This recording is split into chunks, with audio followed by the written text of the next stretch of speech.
When I tell you it was heinous, I'm going to have to be careful how I word this so that I don't get in trouble, but I think it needs to be said because I am sick and tired of hearing people say that people of color just need to get over it already because it was so long ago. No, it wasn't. My father remembers his father raising hunting dogs that he would rent out on the weekend for hunting parties, only these weren't regular hunting parties. These big bubbas would set up these almost lemonade type stands during the week and sell these little cards for like, I don't know, a nickel, 25 cents. They were person of color hunting licenses.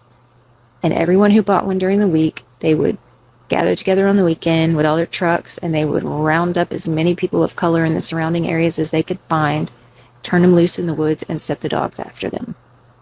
There are people alive today whose family were hunted down in the woods by dogs, and they raised their children to have a well-earned distrust of white people and of police officers. Because I guarantee you, any of the police officers that weren't wearing the hoods were turning a blind eye. This town, Vidor, Texas, at one time, I believe was known as the most racist city in the United States. It was a sundown town. They had a billboard that said, "Person of color, don't let the sun set on your ass." And anyone who was not white knew you don't drive through Vidor after dark. Even truckers would avoid that route if they weren't 100% certain that they could make it through before sundown, because God forbid they had a blowout or some sort of mechanical trouble in Vidor, Texas after dark, because they had citizens and police officers patrolling looking for them.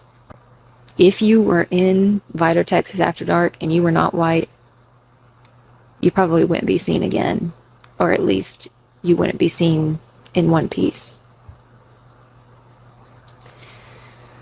It's hard for me to talk about. The library sold t-shirts with rifles across it that said, "People of color, we're ready for you." The Klan marched down Main Street openly and with full support of the municipalities and the people until 1985. 1985. Now, this woman is putting out, of course,